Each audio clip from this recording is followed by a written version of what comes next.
alegra especialmente estar aqui na alegria de pelo menos 3 heróis da América Latina.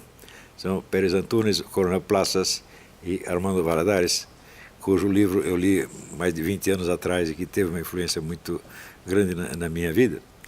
Agradeço muito ao Instituto e ao Museu por essa oportunidade. Muito bem, o nosso assunto ele tem várias portas de entrada possíveis. Pode-se entrar nesse assunto por várias vias. E eu vou aproveitar uma coincidência que hoje um repórter do New York Times, que está ali atrás, me perguntou por que tipos como eu e Bolsonaro somos frequentemente chamados de fascistas. Né? Então vamos entrar pelo lado do fascismo. Qual é a origem do fascismo? O fascismo começa por volta de 1910, com uma discussão interna no movimento socialista italiano e com, vamos dizer, uma cisão do movimento socialista baseada na teoria enunciada por 2 grandes teóricos do fascismo que se chamam Enrico Corradini e Alfredo Rocco. Alfredo Rocco, que, se bem me lembro, depois veio a ser ministro do governo Mussolini. E eles tinham uma teoria de que o sujeito agente, a força principal da Revolução Mundial, não podia ser a classe proletária, e aliás não podia ser nenhuma classe social, porque as classes sociais estavam condicionadas e circunscritas aos seus países de origem. Não havia, por exemplo, um proletário internacional. Proletário internacional era apenas uma maneira de dizer, mas se o proletário italiano saísse dali e fosse para a Alemanha, ele não seria um proletário na Alemanha, ele seria um mendigo. Então, a condição de proletário é uma condição nacional. Então eles pensavam, se queremos uma revolução mundial, o sujeito ativo dessa revolução não pode ser a classe proletária, não pode ser nenhuma classe. Somente a nação pode ser o agente da revolução mundial. Então a ideia, vamos dizer, de nações revolucionárias, ou seja, nações proletárias contra nações burguesas, ou nações exploradas contra nações exploradoras, esta foi a origem do fascismo. Se vocês observarem bem, vocês verão que depois da Segunda Guerra, esta estratégia foi adotada por todo o movimento comunista mundial. O movimento terceiro-mundista criado por Stalin não é nada mais do que isto. Se pegamos a história do Partido Comunista Brasileiro, por exemplo, vocês verão que a partir da Segunda Guerra, já na época do governo Getúlio Vargas, a estratégia era a aliança entre o proletariado e a burguesia nacional contra o imperialismo. Então, é a nação proletária contra a nação capitalista imperialista. Isso foi adotado em todo o mundo. Isso é a mesma coisa que dizer que o movimento comunista internacional, depois da Segunda Guerra, se transformou num movimento fascista internacional. E é por isso mesmo que eles xingam os seus adversários de fascistas para ocultar a realidade da sua própria política. Muito bem, se pegamos desde o início do movimento comunista com Karl Marx, nós veremos que sempre todo o mal e a violência, a criminalidade que estavam intrinsecamente associados a esse movimento eram justificados em função de fins a que essa violência, esse mal deveriam servir, de maneira que o mal serviria ao bem. Como diz, o fim justifica os meios. Então, por exemplo, a Revolução Proletária, com todo o sangue que derramasse, como derramou na Rússia e em outros lugares, se justificaria em função de um futuro de liberdade e prosperidade para o proletariado. Isso jamais se realizou, evidentemente. Como jamais se realizou, então foi preciso mudar o discurso. Passamos da revolução proletária para a revolução das nações exploradas contra as nações exploradoras. Porém, isto também não se realizou. As nações ditas exploradas que se revoltaram contra o imperialismo tiveram, sob o regime socialista, sob o regime revolucionário, uma sorte muito mais miserável, desgraçada do que tinham antes. Cuba, por exemplo, você vê que Cuba era, vamos dizer, a 4ª economia da América Latina, agora é a 27ª, uma coisa assim. Quer dizer, Cuba se desgraçou a si mesma, né? Buscando, sob o pretexto de libertar-se do imperialismo, ela se desgraçou. Eu acho muito engraçado quando dizem que a culpa da miséria cubana é por causa do bloqueio. É porque os Estados Unidos não comerciam com Cuba. Mas antes da Revolução, a desgraça não era justamente o fato de que os americanos comerciavam com Cuba? Então, eu não sei então se o imperialismo atrapalha mais pela sua presença ou pela sua ausência. Antes reclamavam da presença, agora reclamam da ausência. Então, tudo isso aí, é claro que são pretextos meramente verbais, é só uma tagarelice sem sentido.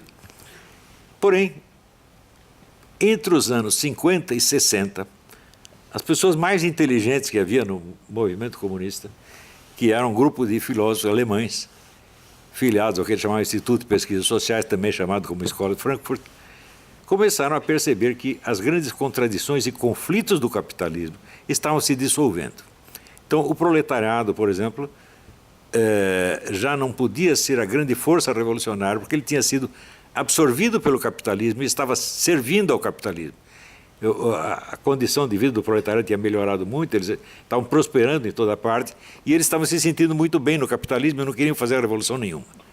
As nações exploradas também, né, viviam praticamente da ajuda dos seus exploradores, como a própria Cuba. Cuba vivia do dinheiro americano. E a hora que saiu o dinheiro americano, antes reclamava porque o dinheiro americano estava lá, agora reclama porque não está mais lá. Então, as contradições todas acabaram. Então, como é que nós vamos destruir o capitalismo se não há contradições internas nele que nós possamos explorar? Então, esses filósofos, dos quais o chefe, vamos dizer, o fundador disso aí foi o filósofo húngaro Georgi Lukács, mas os outros eram todos alemães, Max Horkheimer, Theodor Adorno, todos eles. Então, eles formularam o problema assim: já que no capitalismo não há mais contradições econômicas que nós possamos explorar, e entre as nações ricas e pobres também já não há aquela contradição que havia antes, o que nós podemos explorar como mecanismo destruidor do capitalismo?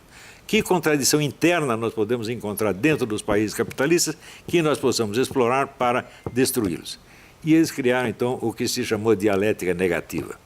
Dialética negativa consiste apenas em encarar tudo o que existe sob o aspecto negativo e encarar o lado de mal, de exploração, de crueldade que existe em tudo, todas as relações humanas possíveis. Relações que tanto pode ser abarcar a sociedade inteira, quanto pode ser relações pessoais.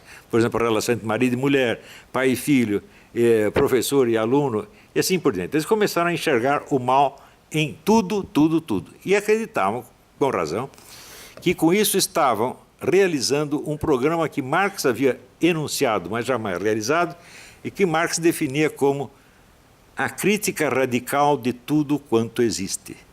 Note bem, não se trata de criticar a economia capitalista, nem os países imperialistas, mas tudo quanto existe. Então você critica o casamento, a educação, a amizade, a economia, o trabalho, a lei, a moral, tudo, tudo, tudo é ruim, tudo é demoníaco. E eles se dedicaram a esse trabalho durante 40 ou 50 anos.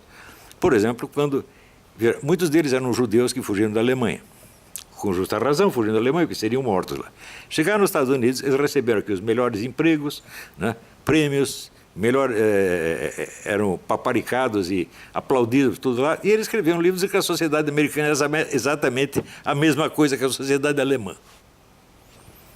Você fala, eles são loucos? Não, eles são simplesmente os autores da dialética negativa. Eles veem tudo pelo lado mal, inclusive as melhores coisas que existem. Ora, quando você se torna o crítico radical de tudo quanto existe, você se colocou acima da realidade existente.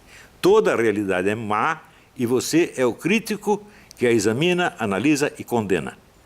Automaticamente você está colocado acima da realidade, acima do universo, não apenas acima desta sociedade onde você vive, mas acima do universo inteiro. Só que, um momento, em que você se transformou? Você virou Deus? Porque você está acima? Não, porque Deus está acima de fato, mas Deus não cria o mundo para criticar o mundo, e sim para salvá-lo. Ou seja, você, quando se torna o crítico radical de tudo quanto existe, você se transformou no demônio. E o demônio, evidentemente, está livre de todas as obrigações humanas. O demônio só tem direitos, e o direito dele é fazer o mal contra aquilo que é mal. Como tudo é mal, ele pode fazer o mal contra tudo, e ele jamais será condenado e nem acusado. Veja, isto quer dizer que esta política esquerdista hoje, ela tem sobre o seu público, especialmente o público jovem, um tipo de atrativo que é completamente diferente da que tinha antes. Antes tratava-se de fazer o mal em nome de um bem. Agora não precisa mais o bem. Agora, o mal é em si mesmo uma superioridade. Tão logo você aderiu a esta política, você está acima da humanidade. Você jamais é submetido a exame. Você é o examinador, você é o julgador e você é o carrasco que vai destruir tudo. E você jamais será examinado. Vejam, aconteceu um fenômeno, um fato singular, muito significativo. Após ter jogado milhões de jovens contra seus pais, contra seus professores, contra as leis, contra a moral, contra tudo, um dia o professor Theodor Adorno teve o desprazer de ver os alunos da faculdade invadirem a sua sala e começarem a quebrar tudo. E aí ele ficou, não, peraí, aí já é dialética negativa demais. Isso aí não pode. Então, isso quer dizer, o dialético negativo, o acusador universal, ele está acima de todas as acusações. Ele não pode ser acusado, ele não pode ser sequer analisado. É o tipo invisível que vê tudo. Ele é o olho que tudo vê, para usar um antigo simbolismo esotérico. Ele é o olho que tudo vê e ele jamais é visto. É por isso que o pessoal da direita, você perguntar assim, quantos livros de direita você leu destruindo, por exemplo, a filosofia do Theodor Adorno? Nenhum. Quantos livros de direita destruindo a filosofia de Georg Lukács? Nenhum. Toda a bibliografia direitista que existe critica o socialismo, critica o marxismo, critica vários programas políticos, mas nunca vai à profundidade da filosofia da dialética negativa. Nunca. E por isso esta dialética negativa ela sempre sobrevive e pode se refazer e se reconstruir depois das piores derrotas. Então isso quer dizer que enquanto esta filosofia da Escola de Frankfurt não for totalmente destruída, ela vai se renovar e vai reconstruir o movimento comunista milhões de vezes. Isso nunca acaba. Isso é indestrutível. Veja, a destruição não é destrutível. A destruição vive apenas de destruir. Ou seja, nós podemos dizer que o pessoal da Escola de Frankfurt descobriu o segredo da vida eterna. Eles podem viver eternamente. É só viver da destruição e jamais propor nada positivo. Quando propor alguma coisa, propõe sob o nome de positivo algo negativo. Por exemplo, operar crianças de 5 anos, um menino de 5 anos que diz que é menina, você já manda operá-lo. Ela corta o órgão sexual dele e pronto, virou menino. Pode haver algo de bom nisso, é claro que isso é apenas destruição. Você não sabe o que vai ser desse menino mais tarde. Você não sabe se ele vai querer o seu órgão sexual de volta. Mas não precisa saber. Como é a destruição, e a destruição é sempre positiva, vamos em frente. E assim por diante. Quando você propõe...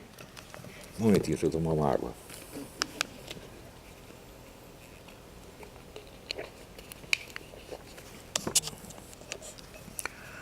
Quer dizer, a legalização universal do aborto.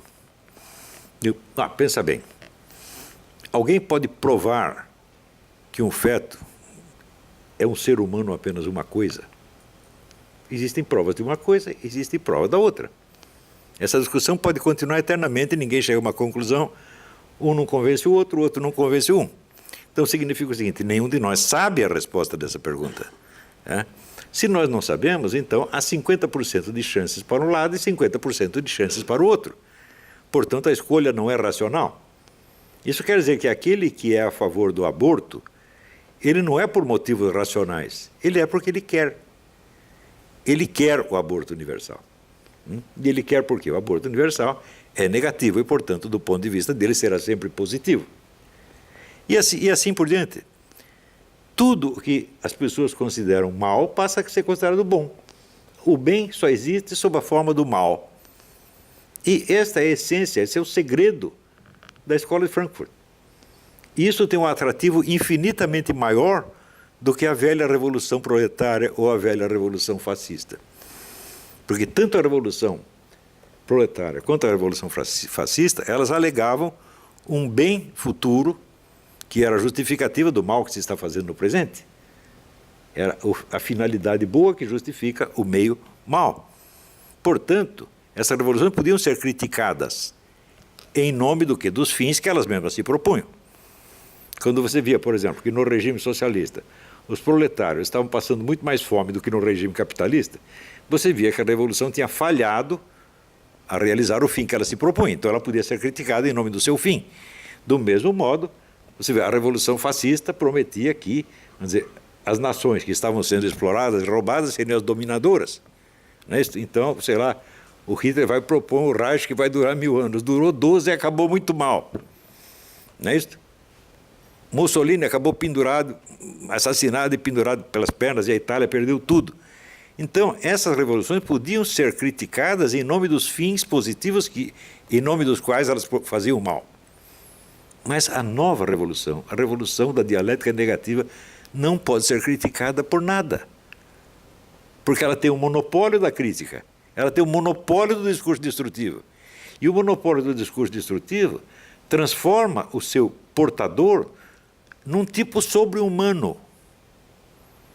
Ele jamais pode ser condenado em nome de nada, nem mesmo da própria revolução. Você vê que os antigos comunistas ainda tinham a possibilidade de ter que fazer uma autocrítica. Nós erramos em tal ponto. Agora não há mais erro, meu Deus do céu. Está entendendo? O poder atrativo desta coisa é ilimitado. E, pela mesma razão, não adianta discutir contra esta revolução com os argumentos e armas com que se usava contra a Revolução Proletária e a Revolução Fascista. Não adianta mais. As pessoas não são mais acessíveis a esse tipo de argumento, por quê? Elas são sobre-humanas. Você percebe? Um sujeito, por exemplo, que ele nasceu homem e decidiu virar mulher. Bom, alguns acabam parecendo mulher mesmo, mas a maioria não acontece, o sujeito continua parecendo homem. Então você olha e vê um homem, mas ele diz, mas eu me sinto mulher e você não tem o direito de me olhar como os seus olhos me veem, você tem que me olhar como eu quero ser visto. Isso quer dizer que a piada do Groucho Marx, afinal, você vai confiar em mim ou nos seus próprios olhos? Virou realidade. Você tem que negar você tem que furar os seus olhos. Né? Você não tem o direito de enxergar as coisas como você as enxerga. Você tem que enxergar como o seu interlocutor quer ser enxergado. Então ele se colocou numa posição supra-humana. Ele não está mais em condição de ser julgado pelos mesmos critérios com que nós somos julgados. Ou seja, ele pode nos proibir de falar, sem jamais ser acusado de opressor ou de estar fazendo censura. Ele impedir você de falar significa o quê? Isso é liberdade de imprensa. Né? Em Cuba existe liberdade de imprensa. Caros na cadeia é liberdade de imprensa. Por quê? Cuba não pode ser julgada por critérios humanos. Cuba não tem mais uma finalidade positiva que ela precise alcançar para justificar a sua revolução. O seu fracasso se transformou no seu sucesso, porque quem determina o que é fracasso ou sucesso são eles mesmos. Fidel Castro, muitas vezes, quando a pessoa diz, não, mas o povo cubano está passando fome, diz que nós não temos aqui esse consumismo obsceno que vocês têm nos Estados Unidos. Nós comemos apenas o que é necessário. Né? Vocês comem 2 bifes todos os dias, nós comemos 1 bife por ano. E estou muito orgulhoso disso. Né? Ou seja, o fracasso se torna um sucesso. Por quê? Porque o mal se tornou bem. E todo o bem que existe... Me diga uma coisa, existe algum bem humano que seja absoluto? Não. Nós somos apenas humanos, nós não somos Deus. O bem absoluto só Deus consegue fazer. Tudo que nós fazemos, nós dizemos assim, o bem predomina. Mas não quer dizer que ele seja 100%. Ele é, digamos, 90%, 80%, e nós nos satisfazemos com isso. Mas eles, onde houver 10% de mal, eles vão dizer que é tudo mal. E esse pequeno mal, ele está presente em tudo. Então, é tipo de, vamos dizer, falácia filosófica que se enuncia da maneira seguinte, tudo é tal coisa. Por exemplo, se você disser, tudo é energia. Eu digo, bom, existe algum fenômeno onde a energia esteja ausente? Não, ela tem que estar presente em tudo. Ou seja, tudo é sexo. Existe alguma ação humana que não tem nenhum elemento sexual? Fala, bom, pelo menos o agente vai ter que ser o homem ou a mulher, uma terceira coisa. Então o sexo estará presente. Ou tudo é a lei da gravidade. Bom, a lei da gravidade jamais vai estar ausente. Então, todo fator que está presente em todos os fenômenos não pode ser causa de nenhum deles. Mas a técnica hoje é a seguinte, você pegar o fator que está presente em tudo e dizer que ela é a causa, e usar como argumento justamente a onipresença dela. É claro que é é uma falácia filosófica imperdoável, falácia lógica ridícula, grotesca. Mas isso convence as pessoas. Então,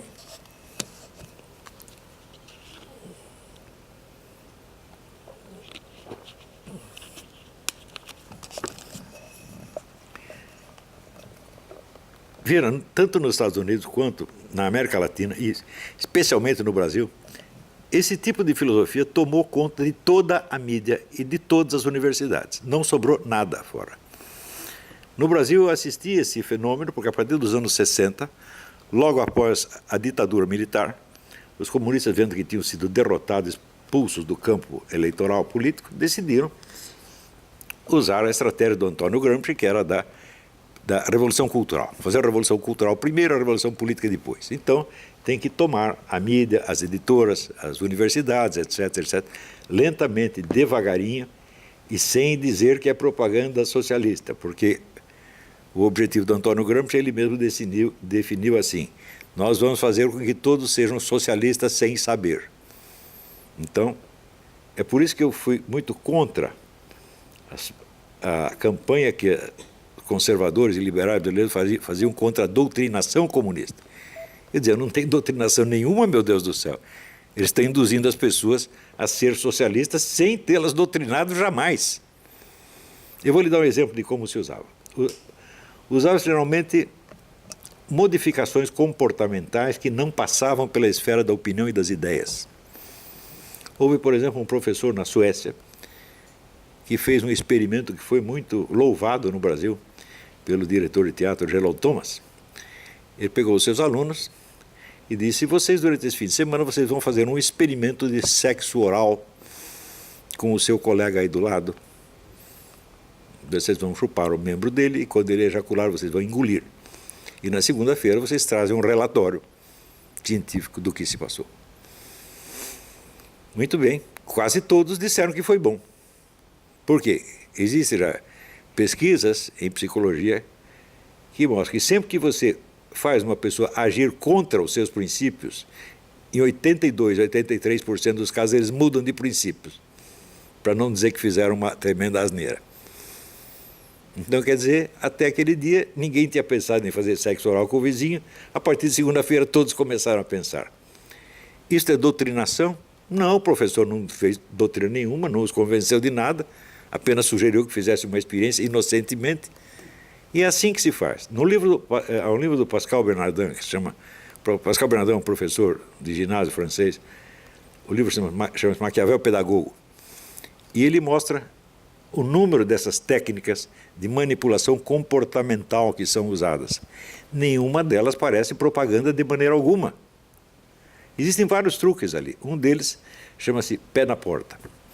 Pé na porta é o seguinte: o pesquisador bate na porta do sujeito e diz: olha, eu sou da prefeitura, nós queremos aqui grudar um cartaz de trânsito aqui na sua parede, um cartaz de 2 metros de altura. O sujeito olha o cartaz e fala: não, pelo amor de Deus, você vai tampar a minha porta, vai ficar horrível a minha casa. Ah, então nós temos esse aqui pequenininho, de 30 centímetros, pode pregar? 90% dos casos todo mundo concordava. Então você pede uma coisa mais difícil, que ninguém vai dar, e daí você pede outra mais fácil, todo mundo cede imediatamente. Isso é muito usado nas escolas. Você sugere algo, os alunos dizem não, você respeita a opinião deles. E você faz uma sugestão um pouco menos chocante e todo mundo aceita. Essas técnicas são usadas o tempo todo. O sujeito que chama isso de doutrinação, ele não está entendendo nada, ele está achando que o sujeito está fazendo propaganda comunista. Não há propaganda comunista. Há apenas o uso intenso desse tipo de truques, onde, em vez da doutrinação, a doutrinação é uma coisa que passa pela cabeça, passa pelas opiniões, pelas ideias. Se você faz uma doutrinação, você está praticamente pedindo um debate, pedindo uma discussão, mas se você sugere experimentos, isso não passa pela esfera das opiniões. Você muda a conduta diretamente, sem passar pela máquina opinante que tem na cabeça de cada um. Isso significa o domínio total da mente do aluno. Mas pessoas muito bem interessadas, intencionadas, que lançaram a campanha Escola Sem Partido, falavam contra a doutrinação. E daí o que a esquerda fez? A esquerda disse: estão querendo nos censurar, estão querendo nos impedir. Então, veja, a facção que dominava tudo e que baniu completamente a opinião adversária do espaço dominado. Começou a fingir que ela estava sendo censurada, ela estava sendo perseguida, ela estava sendo oprimida. E você veja, isso significa que o pessoal da direita, conservador, liberal, não entendeu o que estava acontecendo. O que estava acontecendo? Uma coisa, estavam combatendo outra que não existia. Isso acontece praticamente no mundo inteiro. Eu vou lhes dar um exemplo. Eu sempre ando aqui com o meu cachimbo. Não só porque eu fumo e gosto de fumar, mas porque é um símbolo. O economista Walter Williams, vocês devem conhecer, o Walter Williams é um brilhante economista negro, americano. Ele foi o único que fez uma análise correta disso aí. Ele disse, o movimento antitabagista foi o primeiro teste em nível de amplitude universal para avaliar a possibilidade de manipular a massa e dominá-la. Então, o que eles fizeram? Lançaram aí algumas pesquisas científicas que diziam o fumo causa isto, mais aquilo, mais aquilo, mais aquilo outro. E muito bem, qual é o princípio número 1 da terapêutica? É o princípio de que, removida a causa, cessa o efeito. Hoje, o número de fumantes nos Estados Unidos diminuiu para 1/3, mas as doenças pulmonares e cardíacas não diminuíram nem um único caso. Não interessa. Agora o antitabagismo já venceu. Todo lugar que você vai tem o cartaz. Ambiente smoke free. Primeira vez que eu vi isso vai fazer o quê? 15 anos atrás. Acho que eu fui no Hudson Institute, uma dessas organizações conservadoras americanas. Eu fui lá fazer uma conferência, quando cheguei, vi o cartazinho, olhei aquilo e falei, você já perdeu na briga. Porque quando você permite que a autoridade governante policie os seus hábitos policiais, pessoais, você já perdeu tudo. Depois você quer preservar algumas liberdades políticas, não interessa se você não tem a liberdade pessoal, a liberdade concreta de fazer o que você gosta, você já entregou tudo, meu Deus do céu, já está derrotado. E, curiosamente, o único analista social que percebeu isso foi o Walter Williams. Esse artigo eu guardei, é brilhantíssimo. Se vocês quiserem, depois eu mando cópia para vocês. Então, é assim que se faz. E o que o tabagismo tem a ver com política? Nada, aparentemente nada, é a coisa mais inocente do mundo. E uma grande parte da opinião pública conservadora, especialmente das religiões católica e protestante, aplaudiram, falaram, não, fumar é mesmo obsceno, nós temos que proibir, etc, etc, sem perceber o dano que eles estavam fazendo à liberdade pública com isto. Quer dizer, impuseram a sua opinião, tornando-a legalmente obrigatória para todos. Na democracia não se faz isso, isso não é democracia de jeito nenhum. Mas assim como o tabagismo, muitas outras coisas. Hoje começa a ser proibido ser homem, ser um macho. Ser um macho é obsceno. Já repararam nisso? Todos nós temos que nos efeminar para não ofender as pessoas do lado. Você é muito macho, o outro que não é tanto se sente ofendido, coitadinho. Não é isso? E assim por diante. Não é isso? Você ser mãe. Não é isso? Então, hoje em dia, você pode ver um homem vestido de mulher, não é isso? Seminu, fazendo sexo na rua com outro, você pode, mas se uma mulher dá de mamar ao seu bebê na rua, ela pode ser presa. Porque ser mãe é obsceno. Vocês perceberam? Começou com esta coisa, vamos proibir isto. Ah, cheira mal, eu não gosto. Vamos proibir. Se você permite que o governo vá proibindo essas coisas, nunca mais para. E nada disso foi feito com discussões políticas, não houve doutrinação alguma. Leiam o livro do Pascal Bernardin, que chama Maquiavel Pedagogo. Foi publicado em francês, existe uma tradução brasileira, talvez exista uma tradução espanhola também, não sei. Uma tradução americana, acho que existe também. Pascal Bernardin, Maquiavel Pedagogo. Então, isso significa que esta mentalidade da dialética negativa, que conquista as almas não pela promessa de um bem futuro, mas pela promessa de uma condição sobre-humana imediata. Você está livre de todas as obrigações. Você não pode ser examinado, você não pode ser cobrado, você não pode ser analisado. Você é o olho que tudo vê e nunca é visto. Toda esta juventude está com esta mentalidade. Viraram demônios, meu Deus do céu. Então a discussão não é mais política, ela passou para um outro nível. Não é isso? E por isso é que você vê fenômenos como esse, da Argentina. Quer dizer, um governo totalmente fracassado é reeleito, obtém sucesso. Por quê? Porque é isso que ele vai dar para as pessoas. Ele vai transformá-las em seres sobre-humanos. Vai liberar de todas as obrigações humanas e entregar para eles um instrumento de ação com os quais eles podem oprimir, assustar, maltratar e matar a quem eles quiserem. Isso é muito mais sedutor do que a antiga utopia socialista. A utopia socialista era para o futuro, né? A presente geração vai se sacrificar, nós vamos morrer, né? Mas um dia teremos o paraíso socialista. Agora, esta promoção do sujeito a uma escala sobre-humana é imediata. Não é uma utopia. Você começa a viver isso no primeiro momento. Quer dizer, você pega um homem assim, uma fisionomia, sei lá, parecendo Schwarzenegger, né? Ele veste uma calcinha, um sutiã, e ele diz que você é obrigado a vê-lo como mulher. Né? Você diz, mas eu não aguento, eu não consigo. Tento ver uma mulher, mas eu vejo um homem. Ah, você é um criminoso, você vai para a cadeia. É isso que eles estão fazendo, gente, e nós estamos aceitando essa brincadeira. Porque não percebemos a profundidade, vamos dizer, do impulso diabólico desses homens da Escola de Frankfurt. De como é possível o sujeito sai da Alemanha nazista onde iriam matá-lo. Ele vem para um país onde é o contrário, ele tem liberdade, tem bom emprego, todo mundo trata bem, e ele diz que é a mesma coisa. Quer dizer, é uma ingratidão absolutamente demoníaca. Você não percebe a diferença da Alemanha nazista, dos Estados Unidos e a democracia americana, o que há? E ele diz isso não é num artiguinho de jornal, ele escreveu um livro desse tamanho, chamado Personalidade Autoritária, não está lá, segundo ele, está demonstrado que a sociedade americana é igualzinha à sociedade nazista. Então por que você saiu de lá e veio para cá? Por que você não ficou lá mesmo? Ou seja, isto é o que eu chamei de paralaxe cognitiva. Paralaxe cognitiva é um deslocamento total entre o eixo da construção teórica do filósofo e o eixo da sua experiência real. Ou seja, o que ele está descrevendo, o que ele está dizendo, desmente flagrantemente a experiência real dele. E isso é uma coisa que existe, vamos dizer, é um mal permanente do pensamento ocidental nos últimos 4 ou 5 séculos. Né? Eu dou um exemplo, por exemplo, Karl Marx, o próprio Karl Marx é um exemplo disso, onde ele diz que todas as classes sociais têm uma visão deformada da história. Por quê? Elas têm interesses em jogo e a sua visão das coisas é deformada pelo seu interesse oculto. Exceto o proletariado.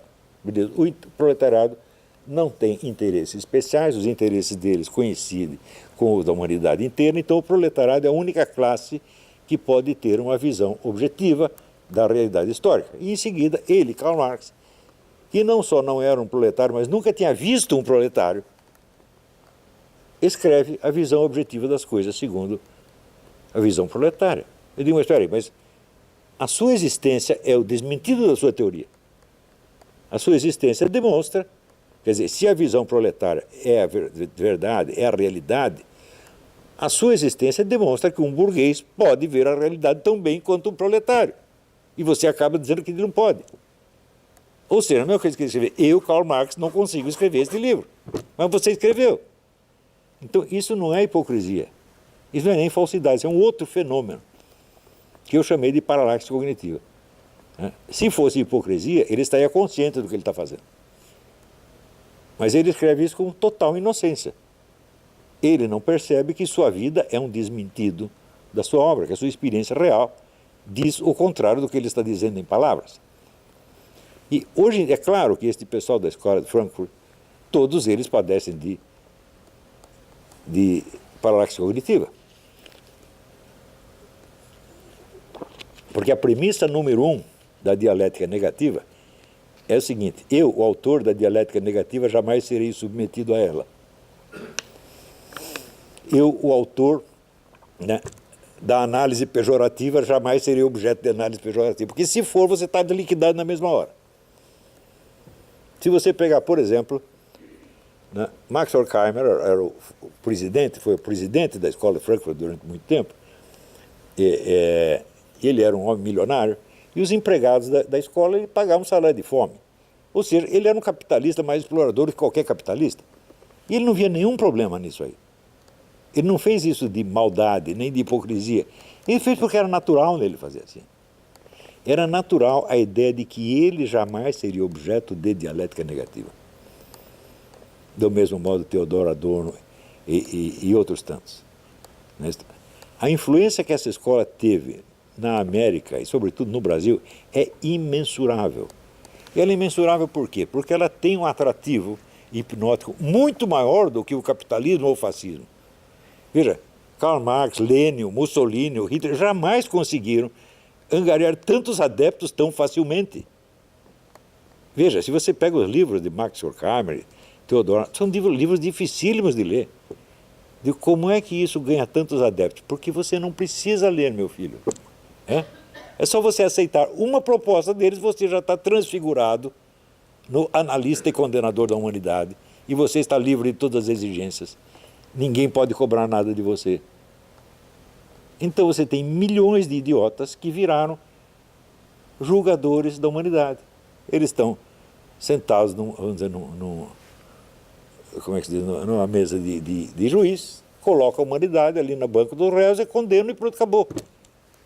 E ninguém se lembra de fazer o mesmo com eles. Por quê? Porque a tradição de análise, tradição de discussão dos liberais e conservadores vem do mundo anglo-saxônico e eles entendem tudo como se fosse uma disputa entre o Partido Conservador e o Partido Trabalhista britânico. Os dois sentados no parlamento, cada um do seu lado, discutindo educadamente, de vez em quando um fazendo umas piadinhas sobre o outro e tudo não passa disso. Ora, a política da Escola de Frankfurt não é apenas de destruição do capitalismo, é a destruição de tudo exceto eles. É a proposta mais cruel, mais sádica que alguém já fez. E até hoje ninguém percebeu isso. Por quê? Porque os homens da Escola de Frankfurt jamais pertenceram ao Partido Comunista Soviético. Então todo mundo diz, não, eles são comunistas, mas eles são mais moderados do que Stalin. Fala, não, Stalin comparado com eles era um doce de coco, era um anjinho. Stalin nunca disse que era para destruir tudo que existia de bom. Eles disseram. Por trás de todo bem existe o mal. Para dar um exemplo de coisa ruim que eles desejavam destruir, Michel Foucault, que foi um discípulo deles e até radicalizou a proposta deles, ele era contra as pessoas terem paz. Ele achava que a pior coisa do mundo é a existência de paz. Por que para nascer nós precisamos de um pai? Que coisa mais injusta. Nós precisamos acabar com isso. Você vê que isso ele era contra o capitalismo? Não. Ele era contra o capitalismo, contra o socialismo, contra a natureza, contra a história, contra tudo. Só não era contra ele mesmo. Pierre Magnard, que sim, é um grande filósofo, foi colega dele, amigo dele, né? Disse, ele sempre foi louco. E, no entanto, as pessoas leem. Claro, o Michel Foucault não é nenhuma besta, de vez em quando ele tem umas intuições brilhantes sobre isso, sobre aquilo. Essa é uma característica a diferença fundamental entre a filosofia antiga e medieval e a filosofia moderna é o seguinte. Em geral, os filósofos antigos, como Platão e Aristóteles, eles têm razão no conjunto e eles erram num monte de detalhes. O de hoje é o contrário, eles erram no conjunto, mas acertam em um monte de detalhes. Se você lê as obras de Karl Marx faz análises brilhantes sobre isso, sobre aquilo, sobre aquilo. Quando você vai ver o conjunto, não faz sentido nenhum. E o Michel Foucault, a mesma coisa. Michel Foucault faz análise, por exemplo, faz análise do quadro Velázquez, das meninas, A análise é brilhante, claro, mas o conjunto da filosofia do Michel Foucault não faz o menor sentido. E ela é baseada no quê? Na maldade. Este é o ponto. Nós não podemos aceitar essas pessoas como interlocutores genuínos. Dizer, não, eu sou apenas contra as suas ideias, mas vou preservar a sua pessoa. Fala, não, meu filho, suas ideias até que são boazinhas, que não prestem a sua pessoa. Isto, eu disse muitas vezes, no debate com João Pedro Stedler, que era o chefe do movimento do Sem Terra, tive um debate com ele na Bienal do Livro, em Porto Alegre, não lembro o ano, talvez minha esposa lembre. 2000 e pouco, E a plateia inteirinha era de membros do MST. E eu falei para eles, olha, eu não sou totalmente contra a sua proposta, a reforma agrária, eu não sou contra essa porcaria do seu líder, esse homem não presta. Eles ficaram assustadíssimos, E daí começaram a vaiar para não poder falar. Peguei o microfone e disse, cala a boca! Todo mundo ficou quietinho. Porque eu conheço a fraqueza dessa gente. Eles são maus para esconder a sua profunda fraqueza. A crueldade deles expressa o medo que eles têm de existir e de assumir a responsabilidade da existência adulta. Eles não querem isso. Eles nunca chegam à maturidade e não querem. Eles querem continuar brincando de que eles são os julgadores da humanidade. Todo o Foro São Paulo é baseado nisso e por isso ele faz sucesso. E por isso, quantas derrotas ele sofra politicamente, ele vai se refazer. Então, o professor Sánchez tem toda a razão. Nós não podemos ser os antagonistas do Foro de São Paulo. Nós temos que destruir o Foro de São Paulo. Destruir para que isso nunca mais se levante, para que ninguém... Veja, hoje em dia o nazismo não é proibido. O comunismo também tem que ser. O Foro de São Paulo também tem que ser. Isso não é política, isso é crime. Os suíços chegam, nós temos que matar todos os judeus. Isso é política? Não, isso não é política, isso é crime. Nós não podemos... vamos discutir aqui educadamente. Devemos matar os judeuzinhos, sim ou não? Você acha que tem sentido uma discussão dessa? Não tem nada. Cala a boca, burro, põe na cadeia, tampa sua boca com uma rolha. Isso se não condenar à morte logo. Nós não podemos aceitar mais a existência dessas coisas. Não podemos aceitar, vamos dizer, a ideologia criminosa como se fosse uma proposta política. Isso não é uma proposta política. Isso é psicopatia. Isso é crime. Então, esta aí é a minha conclusão. Muito obrigado pela sua atenção.